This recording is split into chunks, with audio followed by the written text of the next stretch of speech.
Welcome to the seventh week of learning series. Great to see some of the old faces who've been with us from day one, and welcome to the new ones as well. Now we will start today's session with an introduction. So good morning, good afternoon, good evening, wherever you're joining us from. Welcome to introduction presentation and workshop on transition design module, which is part of the 10-week learning series that we've been running. And right now we're in our 7th week. This is hosted by the SI Network core team. Today's session will go on for 90 minutes. It's going to be interactive in the sense we will have a workshop towards the end, and it's a great idea to be able to access Miro board, hop on the board and collaborate in that space. And also the session is being recorded just in case you missed any part of it.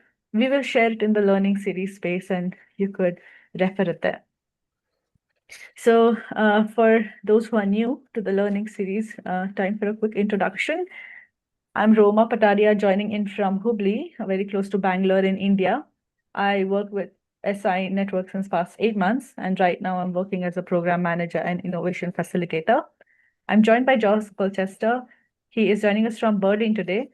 He's the founder of the SI Network and also works as ecosystem and community builder. For those, again, who are new to the learning series, this session is part of the 10-week long journey of learning systems innovation, foundations of systems innovation principles together in a cohort format. And and this is also a pathway to certification. So if you're interested in the certification, you could click on the button over here, and that will give you, and they'll take you to the website which has all the information. And today's event is, all the content from today's event come from these 5 guides. So if you click on here, it'll take you to the website, to the space and website where all the content is available. Perfect. With that, it's time to start with the icebreaker. We would like to know, how familiar are you with transition design? If not familiar, then towards the left, and if you're familiar, then towards the right end. You could use any dots from this panel and place it on this horizontal bar between not familiar and familiar. And if you'd like to connect with your fellow learners, you could share your LinkedIn profile in one of these sticky notes and tell a little bit about where you're joining from. So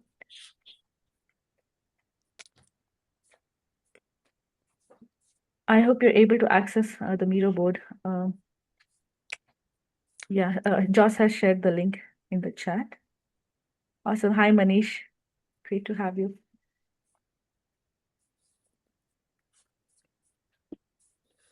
Okay, so we have people who are not familiar and also people a little more familiar. There's a good range between not being familiar and familiar. I think that also makes it a good place for conversations and questions. Awesome. While you continue placing the dots on this bar and writing your LinkedIn details in the sticky notes, you could continue doing that while I also invite Joss. I welcome Joss to present some of the transition design principles. Over to you, Joss. Great. Good to see everyone here today and to host this conversation with you. We're talking about transition design, and it looks like it's quite new to many of you. It's quite a new topic, this idea of being able to influence and design transition processes. And we're going to unpack all this today, a bit of a presentation, some questions for you people here first, and we're going to look at some models for approaching this, ideas and models around transition and transition design, and then we're going to go to this workshop with Roma, which is one of those models, one of those templates or canvases we have at SI, thinking about a transition process. It's called the Two Loops model. It's a really interesting one. So that's the next 80 minutes or so. Let's start with some ideas. and think about transitions or transformations. And one thing I like to say when we approach this topic is that as biological organisms, we should be quite familiar with this process because it happens in all sorts of biological systems, like this one here in Western Northwest Europe. If you're living in that part of the world, we have it every season as we go from summer into autumn and winter, and all the trees lose their leaves, and then again in spring when all those seeds pop out of the ground and they bring together new resources, and there's a transition process taking place there. And when this tree dies, it's going to disintegrate, and all the resources are going to be given back down to the soil, and the organisms there are going to break it down. And new seeds, new creatures are going to come, and they're going to take those resources and they're going to compile them into new patterns, and they're going to grow. And that's an ecosystem, and it goes through multiple places of change and transformation and disruption. Sometimes massive hurricanes or storms rip through here and they destroy the ecosystem, and then it has to start again from the beginning, and builds up all of this mature growth again. So we see that in all kinds of living organisms. We see it in ourselves as we transition from being children to being teenagers to being young adults to going into old age, and the transition from one generation to the next generation of wealth of material resources and so forth, of ideas, of culture and so forth. So it's a pretty profound idea. We're thinking about it in the context of organizations and systems and how we enable transformation or transition from one state to another, which is obviously core to the whole of systems innovation, because we're ultimately trying to, change the paradigm in terms of how systems work and so forth. So that's what we're talking about. And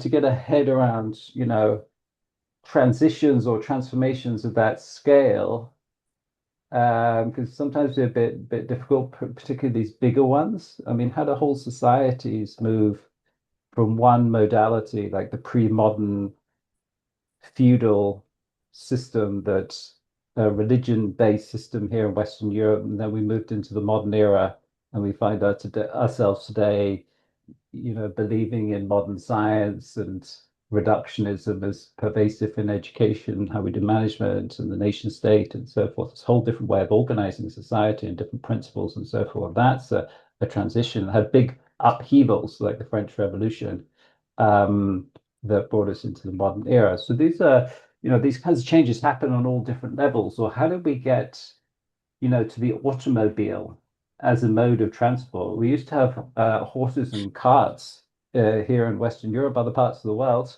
and that's how we did transport. And within 10, 20, 30 years in North America, they transitioned to the automobile as a new paradigm in mobility that's come so dominant, particularly in that part of the world, as how we move around. So these are changes in whole patterns of how society fulfills its functions. If you remember in the first module of the whole series, we talked about systems innovation, and Frank Giels gave us that quote about systems innovation being this uh, change in how a society fulfills its most critical functions, such as health, such as energy or food, and changes from one system to another, one way of organizing and delivering that system's function to another. And here's a good example, right? Mobility. And actually, Frank Giels does a case study around this. We'll be looking at his multi-level perspective, which is one model for talking about transition processes. And he did a big case study into the introduction of the automobile, the car, into North America, which has had profound consequences, right? And it's not just technology. This is the point he tries to make. It's a socio-technical transformation. We often think in terms of technologies. We think, oh, the car was just, they had to invent this car and Henry Ford had to build lots of them. But when you dig into it, the kind of changes that had to come about across so many different systems, uh, the co-evolution of so many different systems to get us where we are today in terms of we kind of assume we can jump in a car and that's how we do mobility. So many different things had to happen, such as, policy and regulation had to build out all these roads. We had to, get all this petroleum and a whole system for refining it and bringing it to gas stations. And whole pile of different technological standards, such as how the nozzle fits into the car, the traffic lights. We had to have a whole pile of people trained in um, in the engineering of all of this. Henry Ford had to build the production line. Yes, so many different things. And of course, there's a whole cultural dimension. The car became part of Western cultures, idea of individuality and freedom and so forth. So he's trying to make the point that these kinds of changes are big co-evolutions across multiple dimensions of a system. So when we talk about these kinds of transformations, we're talking about they're multi-dimensional. It's not just technology, it's all these different things have to kind of co-evolve. And co-evolve is a really important word. It means that can't just plan out the change. You introduce something new, like the car, but then lots of other things have to adapt and innovate and change to make that thing work. Um, that was one reason why the electric car was a bit of a challenge because we had to then innovate in terms of building out the whole recharging infrastructure. Um, and that's an example of how the system has to kind of fit together to make it work. They happen on multiple different levels, and history matters, like how we got here. So those are the kind of changes we're talking about, whether they're in food, mobility, energy, education, or whatever it is. This is a brief definition. What's a transition? It's a radical structural change of societal subsystems that is the result of a co-evolution of economic, cultural, technological, ecological, and institutional developments at different scale levels. So trying to, really um, have you embrace this idea of this very complex system we're dealing with when we talk about changes of this kind, and that actually it's not one thing, it's not two things, it's actually many things that need to come together if we want to get to a whole new way of doing working with these within a system or it fulfilling its function. Um, it's a change in the structure. It's often a discontinuous change. Let's talk a bit about that because that's an important aspect to the kind of transition we're talking about here. We may have in the past talked about linear thinking, right? And we often think about the future in a linear way. We think about change in a linear way. We think the future is kind of an upgrade of the present. We're going to do this, we can plan it out. We're going to do this, this, and this, and we'll get to our smart city or whatever it is. And we're encouraging a different idea here that transformation doesn't happen like that, and systems change doesn't happen like that. If we go back to the example of Europe moving into the modern era, certainly didn't happen like that. No one had a plan. If the people in charge, the kings and queens and nobles and pope and so forth, had a plan, it would have been very different than where we ended up, right? They would have had a better version of what they liked and they already had.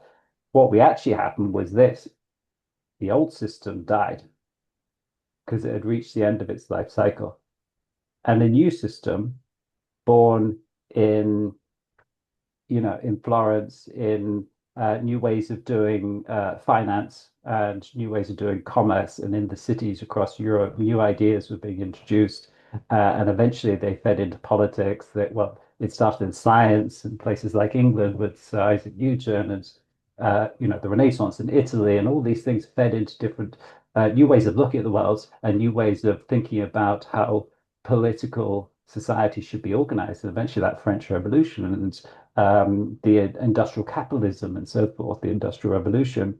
So a new system was born, and this system died. The kings and queens, they don't really run, uh, the political economy in Europe very much anymore. So that's interesting.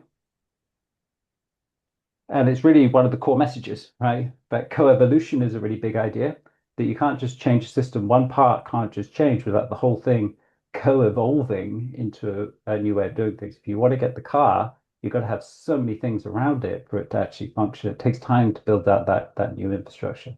Second idea is that change, simple change, goes like this. You moving your house, your apartment, can easily go like this: step one, step two, step three. Complex change, like even that introduction of the automobile, it looks like this.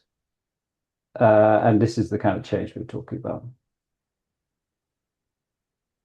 And it's discontinuous. So, this ecosystem is going to evolve by that tree dying. That tree is going to die one day, and it's going to have to release all its resources back here. And a new pattern is going to have to bring those resources together and create the next generation of this system. And that's what we're talking about. So this living systems analogy is actually really, really helpful here. It can really lead us in productive ways because we're often thinking about change in a very mechanistic or linear way. Any comments or questions so far? Paul, do you want to add anything, any comments or anybody else? No, I'm just fascinated that something dies and something emerges. It's so non-linear. There's lots of if you look at it, if you had the opportunity to try and guess what the side effects would be of changes, you would be endlessly surprised at all of the unforeseen side effects that happen as a result of a change. Mm, And yeah, I find those things absolutely fascinating.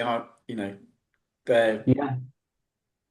It's a incredibly simple point, but I feel the need to continuously emphasize it because we don't really think like this, do we? Normally. So, and if we really start thinking like this, it leads to something different. And the idea of emergence, right? This tree doesn't know what's going to emerge once it's disintegrated, what's going to come afterwards.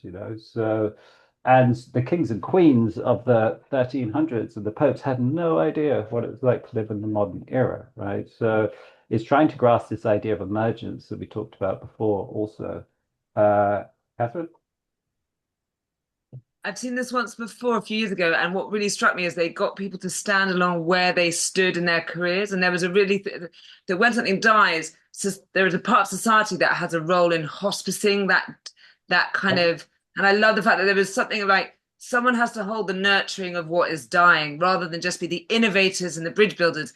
Actually, there's a really fundamental role of kind of holding that moment of change, which has always stuck in my mind, and I haven't seen that diagram since. So it's just to, Yeah. I don't know, share that. So here it is. We're going to get to it. You're jumping ahead of us, but thanks for that. Yeah. Um. Okay. Great. I'm going to say go. So one of the most powerful analogies, maybe you've heard of it, is this. Well, I'm sure you've heard of it, the butterfly, and how that comes into being. This humble little caterpillar that it gets born and it grows and it eats stuff and it stays growing. It walks around and it eats some more and it stays growing. And that growth there, as it gets bigger, is a linear one. It's linear because it's in the same pattern of organization, right? The caterpillar is just going to get bigger and fatter the more it eats. And that's all it can really conceive of, right? It has no idea about butterflies. And that is a stage in systems development when the paradigm, the established norms and rules and pattern of organization are all accepted, and we operate within that and we improve that system, the parts of that system.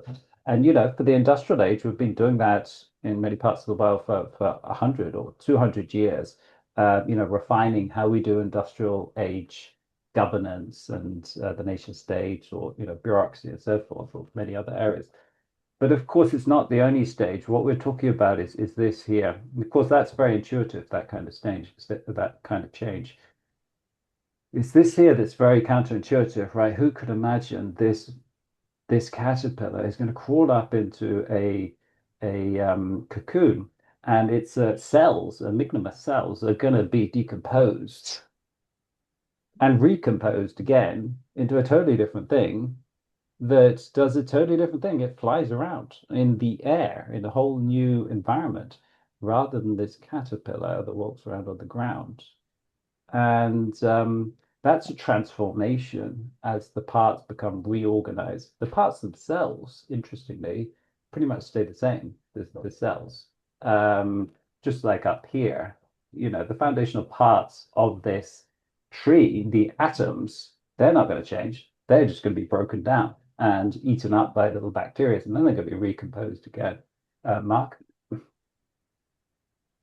Oh, just a quick question. What is this diagram called? Because I can't find the name for it. It's I've seen it elsewhere, but this something dies. No, if you go back, sorry, to this bit, what's that thing called? Has it got a Two name? loops. Two loops. Okay, thank you. Yeah, we're going to look at it today. Yeah, two loops. George, So George, yeah. Elia here. A quick question from my side. So how does this work, for instance, for the education system, where we shift to maybe from a whatever, Yeah. an all for one to a hyper-personalized system, whatever? Yeah. Does that Well, work in the same way, or I use a lot of the three horizons, yeah. which I find very helpful, but Yeah. So if what's happening here is this system is becoming reorganized and the principles that it's founded upon are changing. So if we take education, right, we know what education looks like. We all went through it, right? We have a teacher standing up in front of the class. There's a curriculum. The teacher teaches the curriculum to the students who are supposed to passively absorb it. They're supposed to learn that predefined content by experts or somewhere else. And then we give it back to the teacher and to the exam. And if we've memorized it, we do the exam well, then we stay going and we go to higher education. And that's kind of system. And of course, it's batches, right? We're all the same age, we move to the next level every year and so forth. And that's a paradigm. It's a linear transmission of education to the students. So, a better version of that might be, oh, let's give the students, iPads or something like this, right? Digital technology. But a systems change should be, I say, because this is the best way of organizing ourselves. So the students sit there passively isolated as individuals. We have them just as kind of brains that are supposed to absorb information and give it back to us. Is that the best? Is that really what education should be? How about we organize that differently? And they taught themselves. We put them into groups, and the students have already learned it. Teach it to the younger students, and the teacher is not a transmitter of information. The teacher is a coach or a supporter of them co-learning together. And it's not a competition between those. It's maybe a collaboration. They've got to do stuff together to actually pass the exam. So that's a reorganization. There's a different set of principles behind that way of organizing. So that's an example of a systems change, as opposed to giving them all iPads to, consume the content faster. yeah, I understand. And then how do you say it's about the principles behind it, and then do you then describe the principles of a system, like using the iceberg or something like that? Or Yeah, because we need to exactly. stretch the systems, yeah, to see what is different, right? So Yeah. Yeah, if you want, we would have talked about it in earlier modules. That's why we do the systems thinking, to get down to the values and mental model. What's really behind this system? And then we try and change those values and mental models so that we can actually start to create a different system. Yeah. Okay, I'm going to stick for sake of time. Hopefully, you're grasping this concept of how kind of radically transformative this is. And this little caterpillar can barely imagine what it's like to be a butterfly, never, not least that it might become a butterfly. So that's the kind of change we're thinking about. And too often we get caught in the idea that we can know the future and it's gonna be a linear transformation, upgrade of the present. When the more open we are to this idea that we don't know what the future is like, and we could really transform, the more we're creating space for emergence rather than crowding it out, and the more powerful that kind of transformation that can be. So going to stay going. We're going to look at a few models here now to think about this process of change. One of them is this adaptive cycle, it's called, from C.S. Holing, and he was an ecologist who studied what we looked at back up here. When this whole ecosystem transforms. So a really good example of this is when this gets a really major shock, like a severe storm, that's going to destroy these mature stages of this ecosystem, and is going to create a lot of space and a lot of opportunity down here. So he studied those kinds of change processes, and this adaptive cycle applies to process of transition and transformation in all complex adaptive systems, organizations, societies, so forth, economies. And he mapped out 4 dimensions here. It's not the only way of thinking about it, but it's just it's one way of thinking about it. We have the RK stages of growth, and so we can start wherever we want. Let's start with mature system up here, right? It might be like the energy companies, the big energy companies in your country, like British Petroleum or whatever they are, HSBC. That's a mature system, and it's evolved to reach equilibrium within the broader context, the global financial system and how it's regulated and so forth. And that's that. The idea is at some stage, crisis hits when a new paradigm comes and the resources are released, like in that ecosystem where the storm hits and the trees get broken and they decompose. And that's crisis period. And then up here is the reorganization after that period, a time when systems begin to recover from falling apart, a creative time when change can take different directions. So now when the storm hits here, what's happened is a whole pile of new space has been made available. Light can come through and all the ground isn't taken up. So these seedlings can take hold and they can start to exploit those new resources. So this is kind of the beginning of a new cycle. First stage of exploitation is one of a new environment. It's one of growth, time of expansion, and increased complexity. So when the internet came along, we had a whole pile of new startups coming back in the 1990s and early 2000s before the dot-com bubble, whenever that was. And that was this time here. But a lot of those have grown up now, right? They're big platforms like YouTube and Google and so forth, and they're more mature systems. So that's the adaptive cycle. Here's another way of looking at these different stages of the development in a system. We start with this exploring stage, but it generally has to converge towards an optimal kind of solution for performing that function. You get selection process. Many go by the wayside, like that dot-com bubble, right? Many of them didn't survive. Some of them did. And ultimately, you can lead to this lock-in phase where the system is organized in a particular way that it's very resistant to change. And that's why we get crisis because of this lock-in, and then it comes disruption again.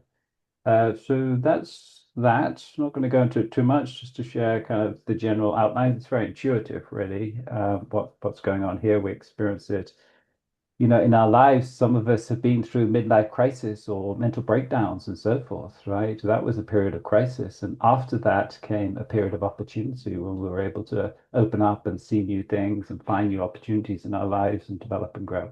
So we'll see this across the board in organizations, as mentioned, economies and so forth. So hopefully that's clear so far before we go into any models. Optimization, yes, we have a little typo. Maybe we'll just take a couple of minutes for you to think through this. Maybe you could type up an example of a transformation so that we get kind of a rich picture here. Could be in your life. Try to find unique ones, actually, maybe from your life, or maybe you have an experience with one in work and you'd like to share something there. So let's just take 2 minutes, shall we? Post up ideas. Put them into the chat also if you want.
Okay, let's take a quick look.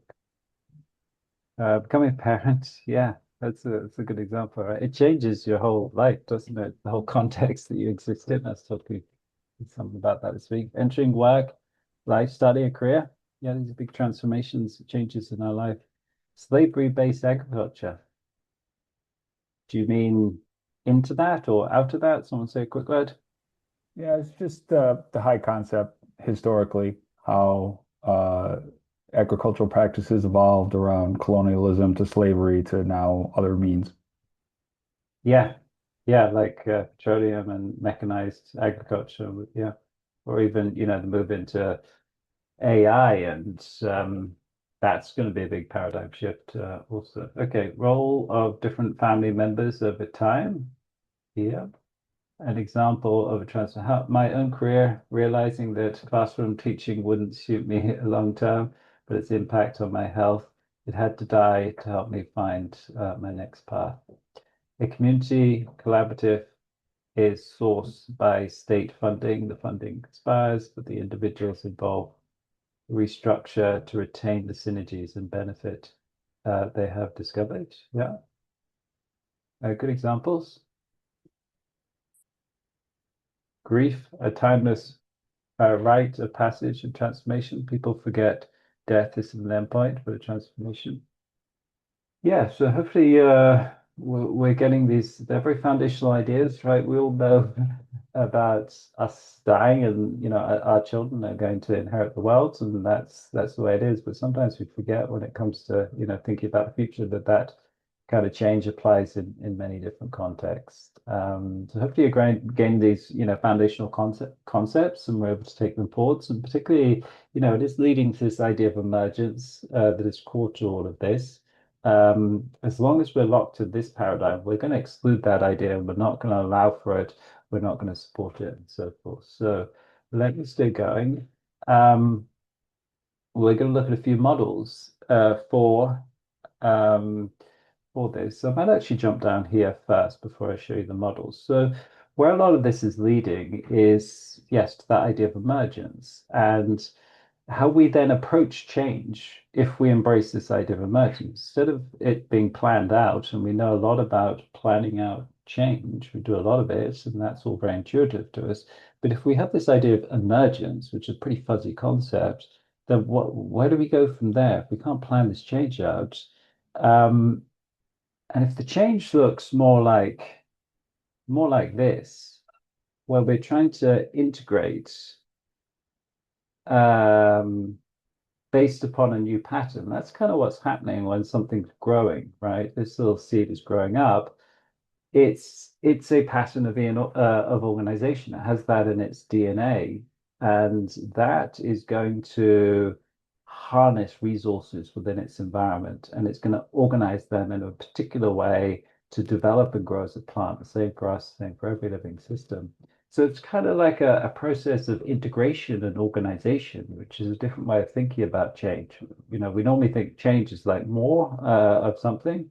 Here we're saying actually doesn't have to be more. It's maybe more about this pattern of organization and how we integrate the resources and so forth. This is obviously going to lead us to the whole ecosystem building idea that we'll be talking about next time, that maybe if we want to enable change, we don't have to grow our organization, our solution. We need to look around us. What's in the environment? And how do we come up with a good pattern of organization that's suited for the kind of purpose and the system we want to bring into being? And then from that pattern, integrate the resources around us into a new system, grow a new system is what we're talking about here. And that's the idea of systems gardening. It's this guy gardening systems and seeding transitions. And that there is emergence in a certain sense, right? And I talk a lot about this stuff because it's sometimes difficult just to really get a head around, and then actually not just get a head around it, go and look at the world and act in this way is pretty challenging, I have to say. I see it all around me. And even myself, like who preaches about it, right? Easy to slip back to kind of linear thinking and quite difficult to really embrace this way and work with emergence and this idea of I think integration, the idea of integration is really key to it. I think it's very reflective of systems thinking. Systems thinking is about, we talked about it, patterns of organization. It's not so much about the elements, it's about those how those elements are put together. And the pattern of organization that forms. And that's what we're working with here. We're going to be gardeners, we're going to be ecosystem builders. And what you do as an ecosystem builder is you go and talk to people and you try to integrate them into a new way of working, a new pattern of organization for going and doing things in new ways. Yep, Anik. Yeah, I feel like a lot of the examples you're showing me are what I keep coming back to is like there's this period of transition, but that seems to be or needs to be protected in some way. So like just the example of like the cocoon of the butterfly, it's literally building that layer so it can safely handle that transition. Yeah. Which had me thinking then about the car example where like the protection was kind of like money, just being able to build that infrastructure for a period of time with money when that there wasn't like a business model making money from that. So I don't Hmm. know if that sparks anything. Yeah, yeah. Well, that's core to it. Actually, I was just in a meeting 2 hours ago here in Berlin with a large foundation, a well-known foundation, and they kind of do ecosystem building. They have a network of like alumni who are kind of leaders in their own region doing interesting work that they try and support. But the lady who I was talking to supports them, but she has a board above her. And the board always want like metrics and they want to know what was the impact and what do they do and so forth.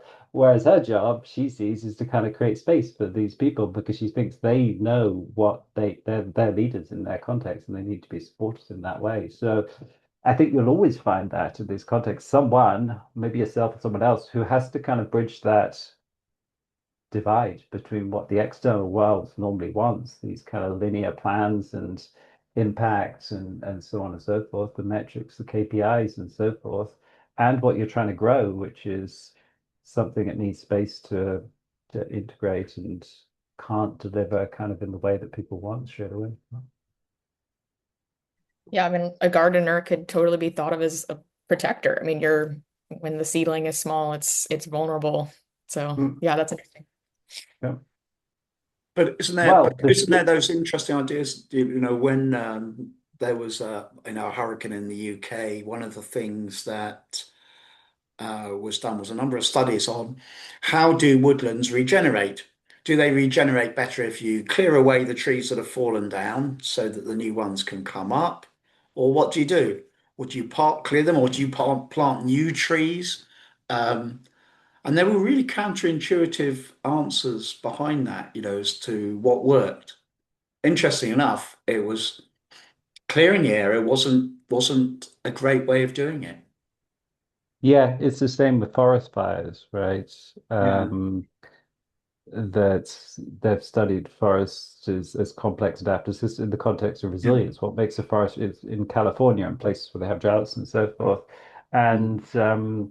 And out of it comes very counterintuitive kind of results also that when you clear out all the debris, you think, oh, well, that's going to prevent the fire. But actually, it needs that to build up these small fires to kind of build up resilience and so forth. So a lot of this is counterintuitive, and emergencies, that's part of the challenge of protecting, right? Because we have this dominant, strong kind of linear logic, but then you're trying to grow something new like this. So I think that dynamic's always there. I'm going to stay going. Yeah, we're trying to work like a gardener instead of a mechanic, fixing things, um, and approaching them with a deterministic logic. And if you are a mechanic, you're going to spend a lot of time fixing things and trying to make things work, and and creating things that aren't very generative, really. A car isn't very generative. It's going to break down. It's going to come to the end of its life cycle in 10, 20 years, and you're going to have to fix it a lot.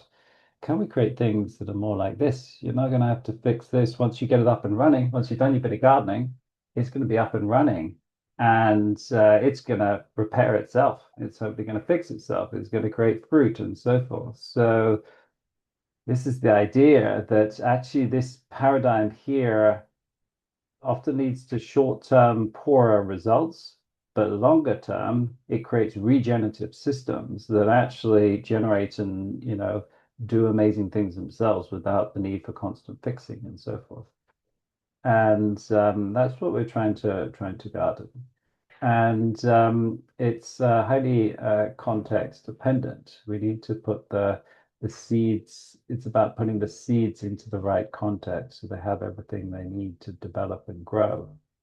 And bringing these parts together. So this is really ecosystem building about how do I get all the right parts together to really bring this initiative, this lab, this project, this startup alive, to bring everything we need here. This community in a city, right? A rundown community is a good example. How do we regenerate a rundown community?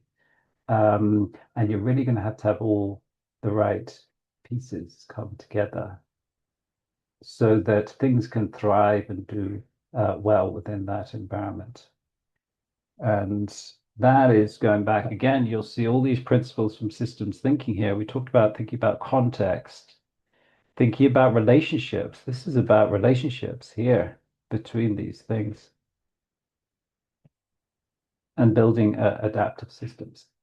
Okay, so go to this question of how do we do this gardening thing? And actually, Paul, you asked about tractors last time, and I said we'll get to those. So what we're going to try and do, instead of trying to make systems, so we've got a little challenge here around food deserts, or people choosing, in the UK, we have a problem around obesity, right? And obviously that's a lot to do with people choosing poor food choices. And we can go and try and change them and tell them not to eat poor quality food. Well, we can look at it as kind of a landscape that they exist in. And there's a set of choices in that landscape about food, about health, about exercise, about the media that they're consuming and so forth. And that landscape is actually creating attracting them towards certain behavior that is leading to the emergence of obesity, is one way. So we often blame people for obesity themselves, right? And it may partially be to do with them, but what about the context they find themselves in? So this whole approach is about shifting from trying to change the thing to changing the context that the thing exists within. And we change the context by changing the set of attractors, right? So if this person finds themselves in a neighborhood where there's no cycle lanes, it's not very nice to walk, you have to drive everywhere. There's only a supermarket nearby that sells really poor quality food. They're watching advertisements all the time on YouTube and TV from McDonald's, so on and so forth. So a child, they're very likely going to grow up eating McDonald's, and we're going to get the emergence of obesity. And question is, can we not tell them to stop eating McDonald's and say it's all their fault, but can we change the set of attractors in this landscape so that they'll be attracted to different ways of working? So an attractor is a default way towards which the set of elements within a system naturally gravitate and will continue to cycle around unless influenced. Like the planets going around the sun. A long time ago, they fell into the sun's gravitational orbit, and unless we disturb them, they're just going to stay going around the sun. And we can say that's an attractor. But attractors exist in all complex adaptive systems because there's a limited amount of energy and resources. So your daily pattern, if you're in a routine, that is an attractor, right? You get up, you have breakfast, shower, maybe you go to work, you commute to work, or you work at home, you do your 8 hours of work, so on and so forth. And I'll just mute everyone. There we go. And you actually have a pattern to your everyday life, and that it forms an attractor. And the reason you go through that pattern every day is because you require energy and resources to survive, right? You can't do anything. You need to eat every day. You need to get a little bit of exercise. You need to rest, so on and so forth. And you develop a pattern for getting all those things that you need, and you cycle through that. that is an attractor towards which you have converged within the current context or system that you exist within. And at some stage, you may break out of that. When you go on holiday, you'll probably break out of that, right? You want some changes sometimes. Or when you have your midlife crisis or whatever it is, it all starts to fall to pieces, and new attractors can emerge. And the elements, when this falls to pieces, this can start to attract them. So when we shifted from the kings and queens as the political structure, socio-cultural structure in Europe to modern democracy, this started falling to pieces, and this new attractor started to emerge. You know, France and England and other countries started experimenting with it, and eventually this whole thing fell to pieces. And we're now living in this new attractor of political democracies in Europe. So hopefully you're getting this idea. It's a default way towards which if you drop an element, if you dropped a large body, a planet into, our solar system, it would start to cycle around. If you dropped a ball into a bowl, it would roll around, but the gravitational force would bring it down to equilibrium at the center. So it's a dynamic equilibrium, like our everyday life is not a static thing, it's a dynamic thing, but we stay cycling through that pattern. The idea is, can we change those attractors, right? In a system, you have attractors and you have repellers. Repellers is pushing you away from something. An attractor is attracting you towards it. So if we live in a community where 1 minute away is a fast food restaurant, but the healthy option is 20 minutes away, and I've got to cross over a railway line and a motorway to get there. Well, the attractor is towards me eating, unhealthy food, and actually I'm being repelled from the other option because it's so difficult to get there. So can we influence these? Can we grow new attractors? Can we dampen down repellers? Is what we're trying to do as a gardener, as a systems gardener. And David Snowden, who talks a lot about this, gives the example of organizing a children's party. And I might recommend you take a look at this on YouTube. He talks about, you Google David Snowden organizing a children's party. He says, how do you organize a children's party? Is it like organizing a project at your corporation where you're telling everyone what to do and everyone's got roles and they need to hit KPIs and all this? That's not how a children's party happens. What you do with a children's party is you invite all the children to your house and you set out space in the backyard for them to play, a little football pitch and swings and sand and whatever it is. And those are attractors. And then they all come, and these things, they're going to essentially self-organize, right? They're going to start playing. They want to have fun, and they're going to be attracted towards these different things. And if there's some things you don't want them to do, well, then you put those aside, or you put them behind whatever it is so they don't see them. Whereas other things you try to promote them, and they will start getting attracted towards those things, and you amplify the ones that you want to see. If you see all the children playing football and you think that's a good thing, you tell all the other children they're playing football and having lots of fun, and you try to attract them towards that. And that's a way of influencing and guiding a complex adaptive system. Not just, there's a bit of nudge theory, but it's about developing and growing attractors within the system. So we can think about it in the energy transition, right? The governments are trying to, some enlightened governments, they're providing subsidies and so forth for solar energy. They're trying to create an attractor here towards solar energy and dampen down this one here. And that is working with attractor landscapes, as we call them. It's form systems gardening. Any questions or comments? I'm going to stay going. Otherwise, yeah. Does this idea make sense to people? If you want to dig deeper, search a little bit about tractors and complex adaptive systems. It's a fascinating concept. I would recommend you take a look at David Snowden's talk about Children's Party, and that's a really good example. Karen? Yeah, hi. So, it's very telling that in the entire transition, the word people who care comes in, right? So, nudging is not caring. Like, while of course the nudge theory is absolutely great, there's no doubt about it. But I think there's a huge difference when you look at it from a care perspective. And I think Yep. that's the big problem today, right? How many people really care? So when you Yep. want to attract enough people to make the old one redundant, what would you need to do to be able to get? So maybe, I don't know if it's a step missing or it's just implicit in the design, but just that catches my eye as a way to kind of look at, how do you really make them care? Yep.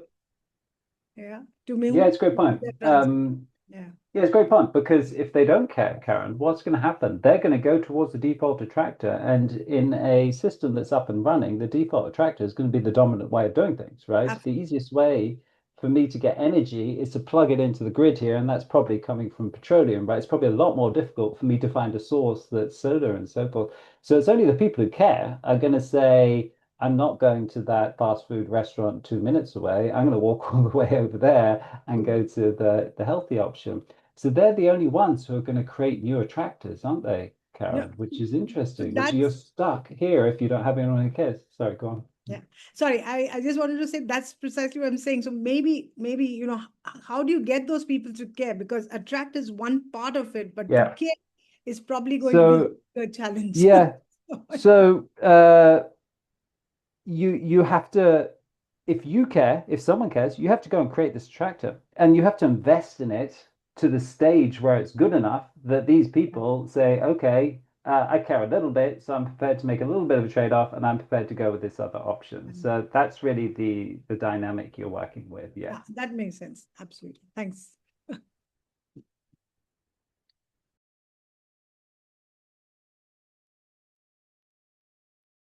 Yeah. Anik, am I pronouncing your Yeah, name?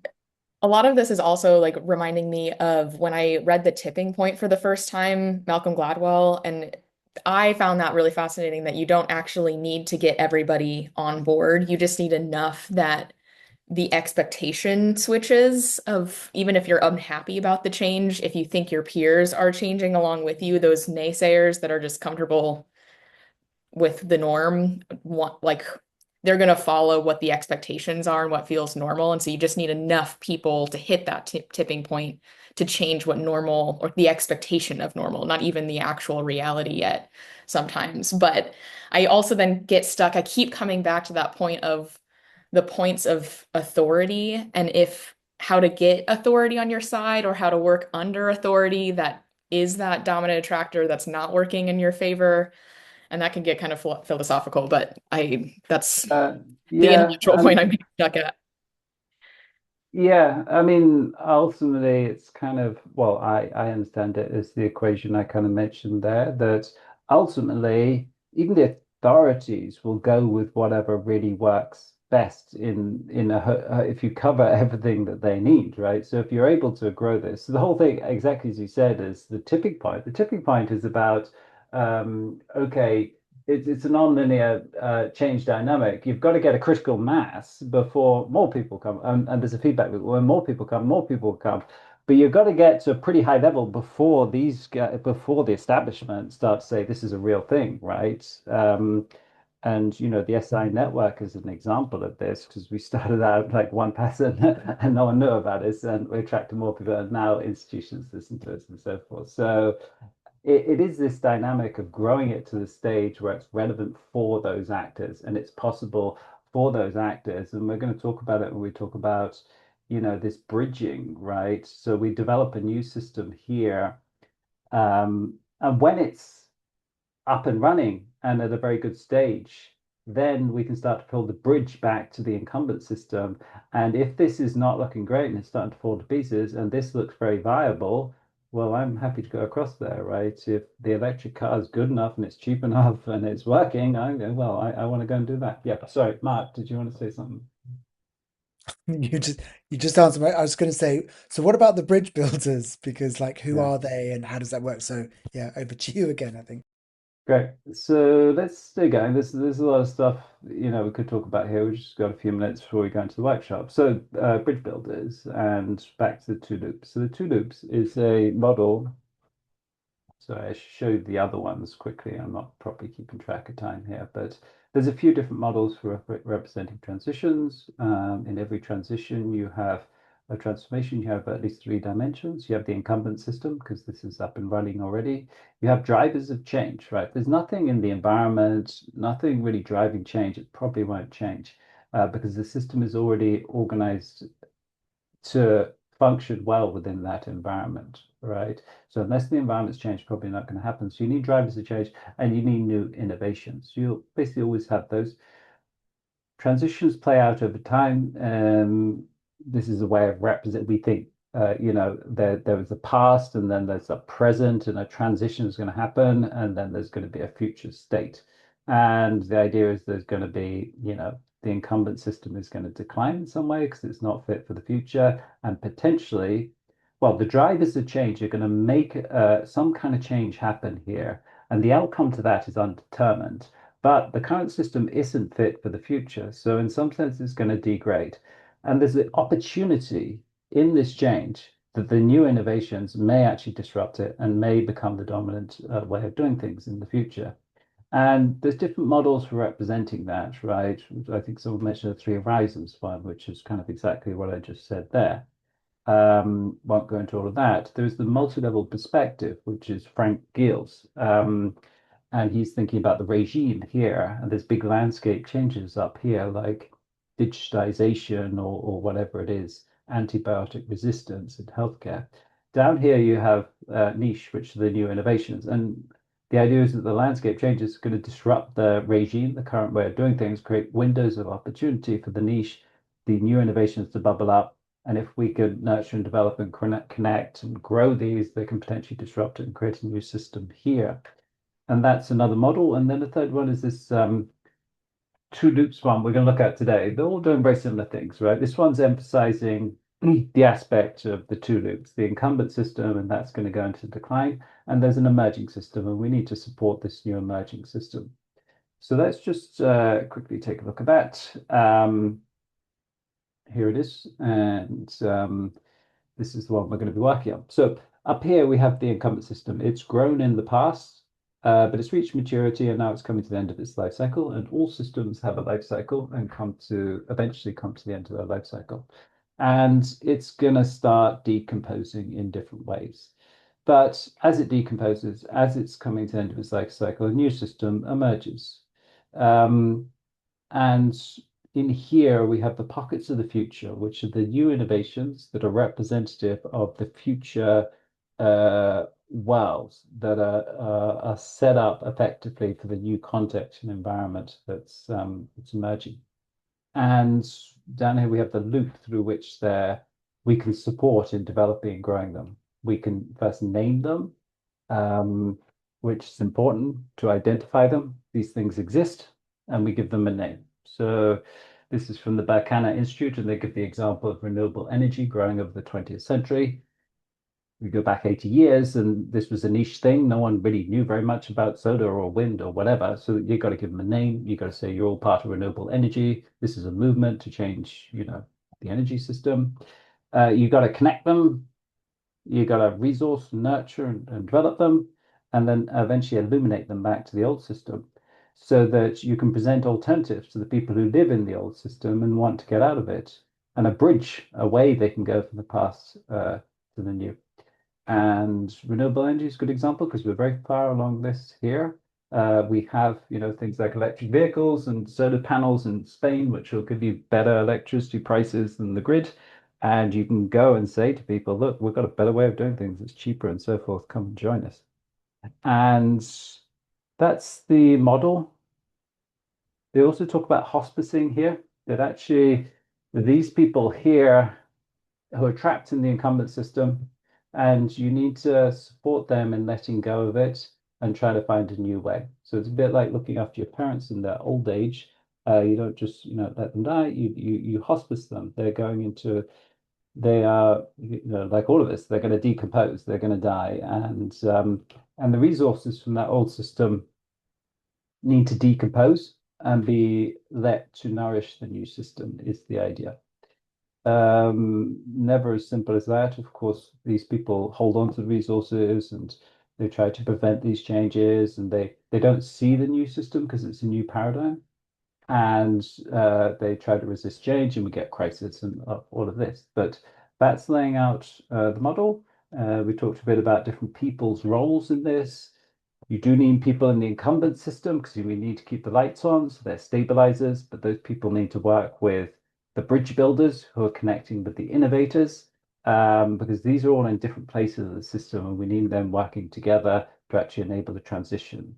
Transition, you don't just grow a new system, you've got to move from the old system to the new. There's a relationship between the two, and you need all these different roles. And that's it. We're going to look at it now. The key roles in supporting the development of the new system and naming, connecting, nourishing, and illuminating. So maybe I'll pause. I can take any questions. Otherwise, it'd be good to go onto a bit of a workshop. Any questions? All clear so far? Yeah, interesting ideas. Hopefully they're helping you think about how change happens at a larger scale, in a non-linear fashion. That word we talked about before, and how you can be part of supporting these kinds of transitions, working like a gardener, like an ecosystem builder, that we'll talk about next time. Alrighty, Roma, you're going to help us with this, weren't you? Yes. All right, so we are moving on to the workshop part of this session today. I'll quickly go through how the canvas here and this model here are connected, and then look at the challenge.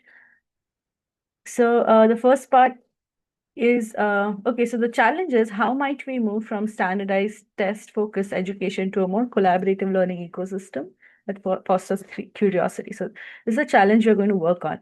So for the first stage, we will find out what is the incumbent system, what's the norm right now. We'll try to find that, ideate in this part. And then we will start naming pioneers so that they are identifiable and recognizable, and serves the function of them being able to find each other. Just this active naming is a way of starting to create new structure and order.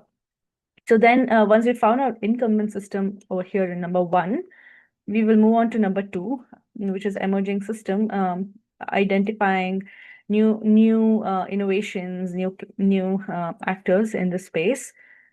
And with that, we will move on to connecting. So with the emerging system, what are the possible pockets of the future?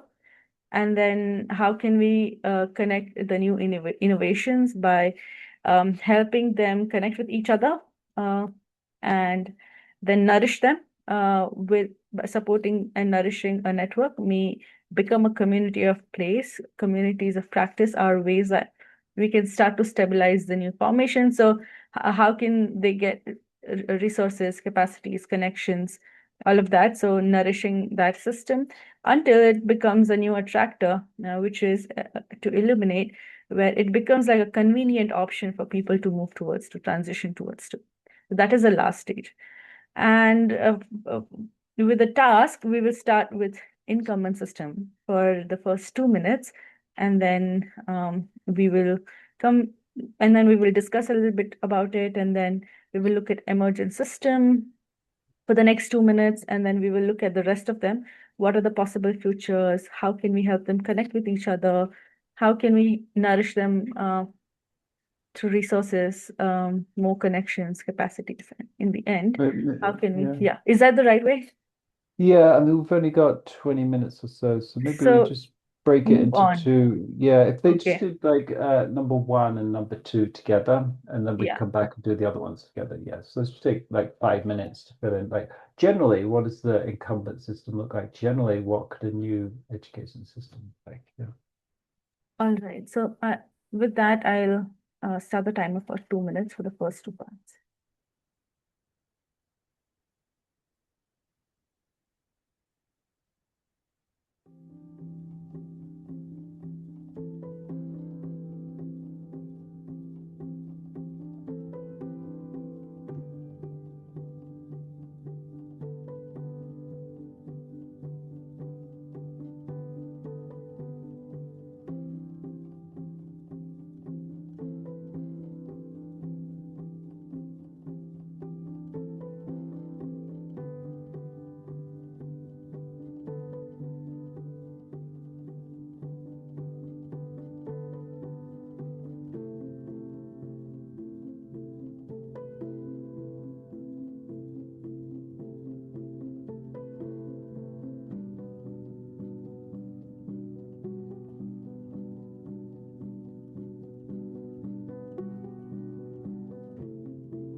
We have 2 more minutes, so we'll move on to the next one, emerging system box.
Okay, so I'll read out some of the stickies in the incumbent system first.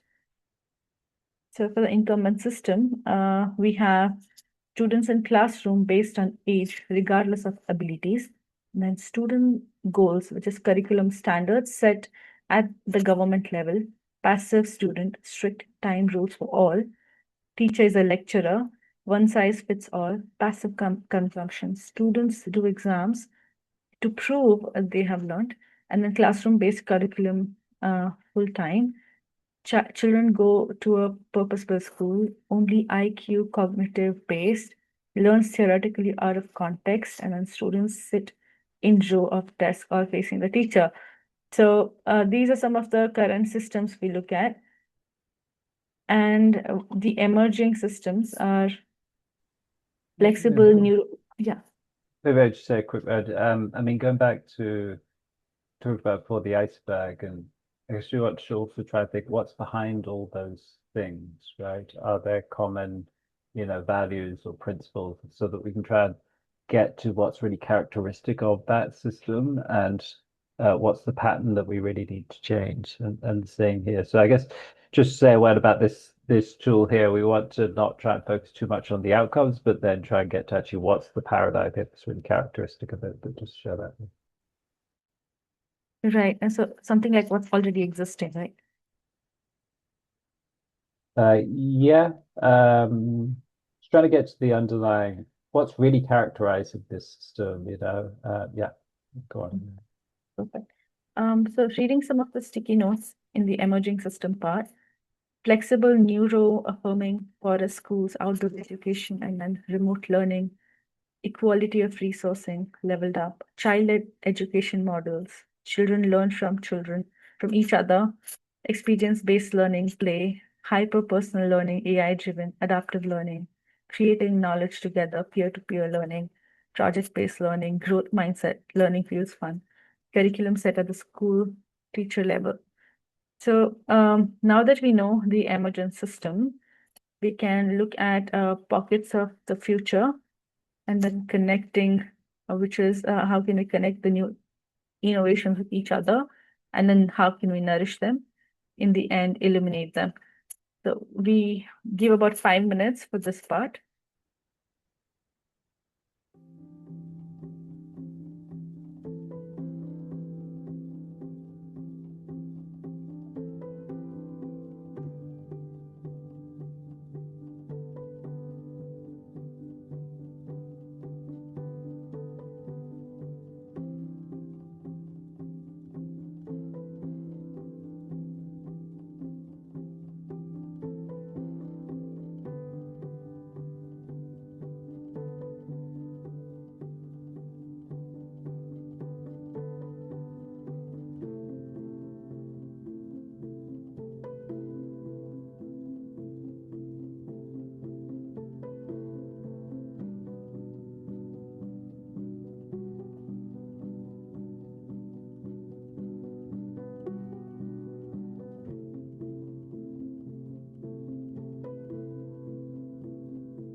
Move on to the last part, illuminating.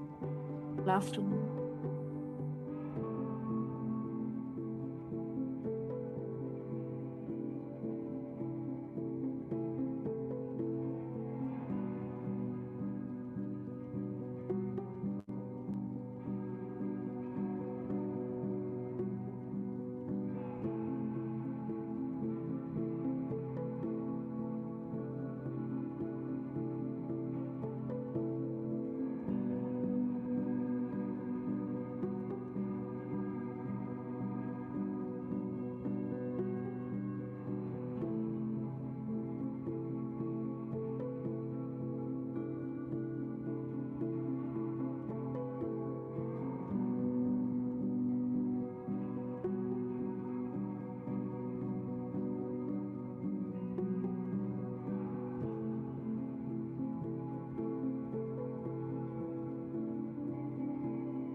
Move on to the illuminating part. We have last 30 seconds.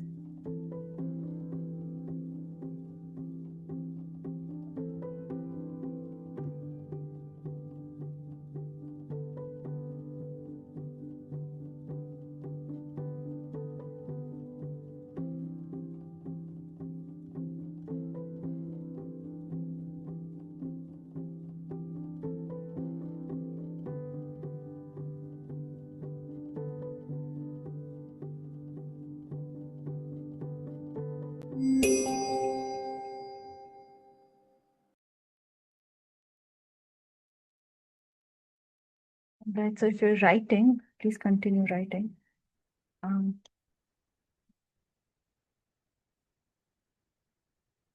right, so I'll start with reading sticky notes in the pockets of future. Correct me if I'm wrong, Joss. Pockets of future is based on the emergent system. We are looking at what the future might look like.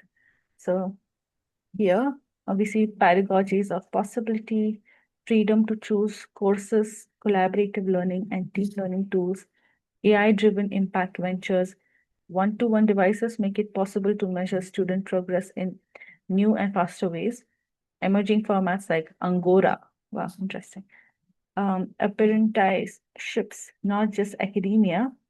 Immersive experiential learning methodology, virtual curriculum can automatically personalize learning, and then self-paced learning opportunities.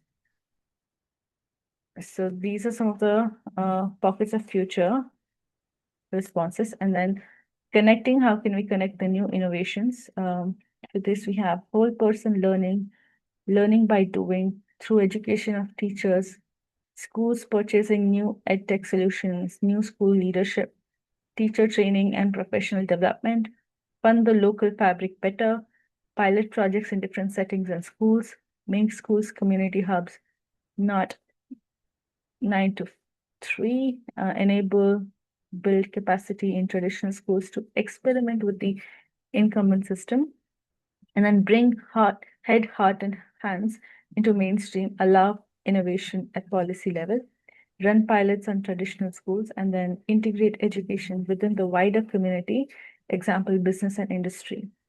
Maybe I'll say a word about this. So the first one, Pockets of the Future, are initiatives or things that are representative of the new system and new set of values we'd like to bring into the world. And then connecting is about how do we connect those? Because we're trying to form a new system, and that's not just one thing. That's going to be a connected network of many different things, you know, peer learning and whatever else it is, self-paced learning and lifelong learning and all these things and different initiatives. So here it's about how do we connect them, bring them together and get them to start to form a new system instead of just the parts. Yeah, I'll leave you to go. So the next one is nourishing. How can we nourish the emerging system? disconnects funding from student performance. That is, say, don't penalize during the transitionary phase. New classroom furniture, modular and flexible to set the space up in new ways. Arts and creativity, education outside the classroom inwards. Reduce core curriculum to allow emergence. Teacher support through training and classroom assistance. Practice art, design methods. Apprenticeship-based training. Policy change. Different indicators, deepen links between workplace and education, funding for community groups, business, etc., for their involvement in education. And lastly, show what the world of work needs in the future to incentivize bold innovation. Lastly, critical hope for illuminating how can we eliminate the new system.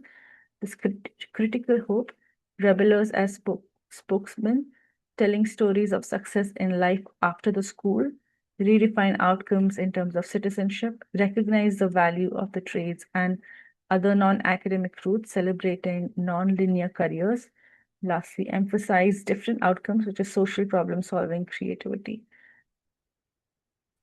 Josh, would you? Great. Yeah. I mean, I feel like if you've been part of movements or communities and you see some of these phases, they seem to naturally go through certain phases. Often starts with, just a set of ideas and people kind of gathering around those, and then people have to connect. I mean, this is part of the guides. If you dig into some of the guides we saw there, we talk about this natural progression and development of movements and communities and networks and so forth. But at a certain stage, this question of resources really kind of comes into focus, and the question of how do we move beyond just connecting and discussing and ideas to actually becoming a network that has the resources to develop and grow. And then this comes into quite acute focus, this question of where do we get the resources from and so forth. And then ultimately, if it's successful, it can really grow into a system of influence that's this is the stage when the incumbent system really starts to notice it, right? Where we are with electric vehicles or so forth. And then there's these couple of other stages we won't go into today, the bridging. How do we help these people really bridge the new system? How do we help, as mentioned, the people in the incumbent system kind of let go and start to let the resources flow into the new system? So that's the two loops model. Going to draw to a close because our time is up. Want to just recap briefly. We're talking about transition and transition design, and we said a few words about kind of fundamental paradigm shifts we need to get our head around if we want to think about transitions and this non-linear, this continuous process of change and move away from linear thinking to this something dying and something new emerging and being born. And the relationship, it becomes about the relationship between this incumbent and new system. And that's always there with systems change because we're never starting from new. There's always an incumbent system. We have to work with that in some respect. And the two loops model was showing us a lot of like that interrelationship between the two and how we can think about that. Yeah, we looked at the adaptive cycle in terms of stages in this evolution of systems from this peak conservation to crisis to reorganization and exploration and so forth. And we looked at this idea of systems gardening as a way of working with emergence through integrating the elements. We talked about attractors down here and what the system gardener is trying to do, create these attractors towards the beneficial outcomes and dampen down the other ones. And we looked at different models up here. It was quite brief. I might encourage you to look into them if you're interested. Three Horizons, if you're not familiar with that, multi-level perspective, and the one we looked at today, the two loops, and thought about some of the aspects there. And the need for these different roles, right, to connect from the incumbent system that needs to keep the lights on to the bridges who are going to help connect that with these new innovations and try and work together when often we see the opposite, like conflict and so forth. But real systems innovation is about how we bridge those divides and we get these things working together because that's really how we move forwards. So that was that. And then we talked about we looked at the Phillips model and you had a play with that. So hopefully that was helpful, people, in terms of introducing you to transition design. There is much more in the guides. You see here it goes into systems gardening, specifically there, co-design, talk about this futures, and goes into the three horizons, goes more into those different models, particularly the multi-level perspective one. And that's all in the guide. So I welcome you to look at that. I'll pass it back to you and look forward to seeing you guys next week in our learning session or the week after. Thank you so much, Joss. Thank you, everybody, for participating in the co-creation part. It was really nice to see great insights there. In case you have any more questions, would like to discuss more on this subject, would like to invite you for our learning series meetup, which will happen next week, which is 22nd of April online, same time. It's going to go on for about 45 minutes. And all the learning material from this module is over here if you click on this button. And for the next event, we have ecosystem building, which is the last module of the foundations course. It's going to be a 9th week, and then we will close the week after that. So you could click here and RSVP to join. And if you like to look at the previous recordings, we share it here. And then also feedback in the previous week that they would like to get more resources to deepen their understanding on that subject. So we have shared some of the videos here. And time for your feedback. I would love to hear your overall experience in today's session between 0 to 10. With dot would place any of these dots on the horizontal bar between 0 and 10, 10 being extremely relevant and engaging. And we also take your feedback very seriously. So please leave us your feedback, any notes, anything that we could do better, or anything that we already did well. So yeah, we really appreciate your feedback. And thank you so much for joining. Looking forward to having you all join next week for the learning meetup. And hope you have a great rest of the day. Great. Take care, guys. I'll talk to you soon.